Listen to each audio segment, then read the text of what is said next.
So the filibuster is sort of like the last line of defense for the minority party to not get trampled over by a majority, the majority party in the Senate, right? And basically the way it works, I don't know if you guys have seen that movie, Mr. Smith Goes to Washington, but you're supposed to get up there and basically talk until the other side concedes. Now that sounds a little bit like radical and hard to do, because it should be, because the majority got elected. They're more popular. The American people, at least in theory, agree with their opinions more, right? They agree with the policies they want. So it's supposed to be hard for that last line of defense, to exercise that last line of defense. Well, come to find out, over the years, in fact, 1975 is the particular year where there were some revisions done to the filibuster, and they made it a heck of a lot easier to do a filibuster. In fact, you no longer actually had to stand up and talk for hours and hours and hours until the other side concedes. All you have to do is decree. Just say, the opposition party now needs 60 votes. I decree. And all of a sudden, you need a supermajority to pass any piece of legislation. Now, this sounds radical. It almost sounds like something out of a movie, right? But that's literally the case. That's literally how Washington is functioning now. If you don't believe me, go look up online all of the big pieces of legislation that was passed by the Democrats in Obama's first term. So the stimulus bill, healthcare reform, and Wall Street reform. All of those, 60-0. And they had to fight tooth and nail to get all 60 votes, man. So in reality, what it is, and Bill Maher has termed it this, and it makes perfect sense, it's really a silent coup of the government. It's the minority party saying, we don't care what the American people want, we're going to override it all. So the Democrats decided, you know what, this really can't stand, we're going to have to do something to try to change this. So they're trying to do filibuster reform. Well, news just came out right before I got on air here that we got a certain amount of filibuster reform, wink wink, AKA it's the weakest reform I've ever seen in my life. It's pathetic. The Senate Democrats should be absolutely embarrassed. So here is what's in the filibuster reform.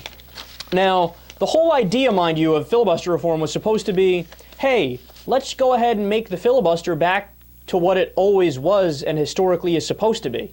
You have to get up there and fucking talk forever, right? That's what a filibuster is.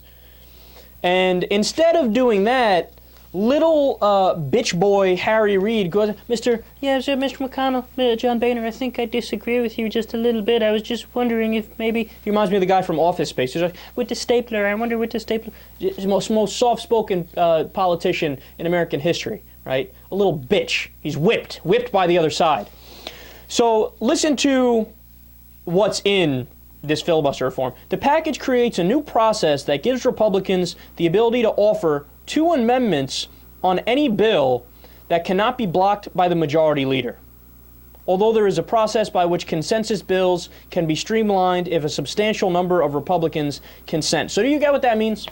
That means that the bargaining chip that the Democrats gave to the Republicans to try to get this passed is, okay, look, we're going to give you 2 amendments that you could put in without us contesting it in every single bill.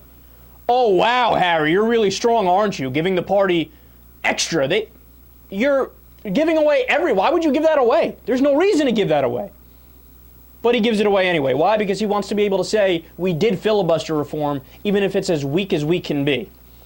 So, more importantly, by not including any real limits on the minority's power to force 60-vote majorities on nearly any bill or nomination, Republicans retain their veto power over matters they wish to block.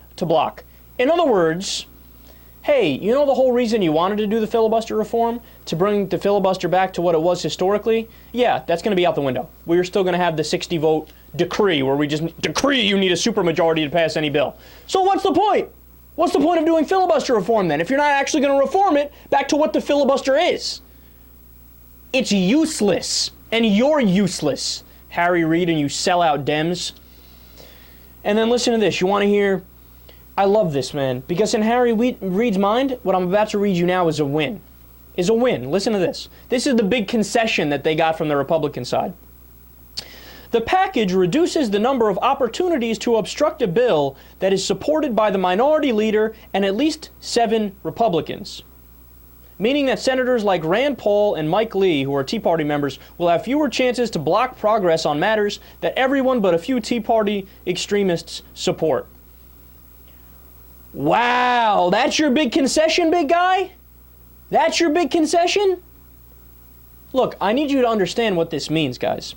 This means that Harry Reid's big concession here was, well, or the concession he got from the Republicans was Mitch McConnell saying, okay, look, this is what we'll do. I won't allow the riffraff in the Tea Party to block everything anymore.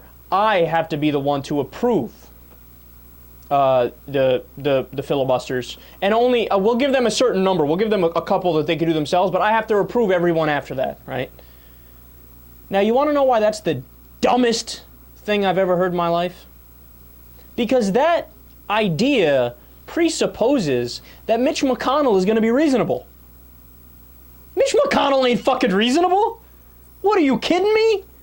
Mitch McConnell was one of the people who originally, when Obama got elected the first time, was in a smoke-filled room with Frank Luntz and all the other Republican leadership, and their grand plan that they came up with, or what they were going to do for Obama's entire first term, was, hey guys, I got an idea.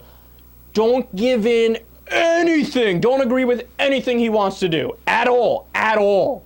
Even if he proposes a Republican idea that's right in line with things that you like and that you campaigned on, you're going to be against it. This way, Obama gets no legislation passed whatsoever, and he's viewed as, that's how his legacy goes down, as a president who wasn't able to get anything done. These are literally the most radical, extreme people, and Harry Reid thinks he won by saying, okay, since Mitch McConnell is so reasonable, he needs to approve the filibusters. That's the big filibuster reform that they just did.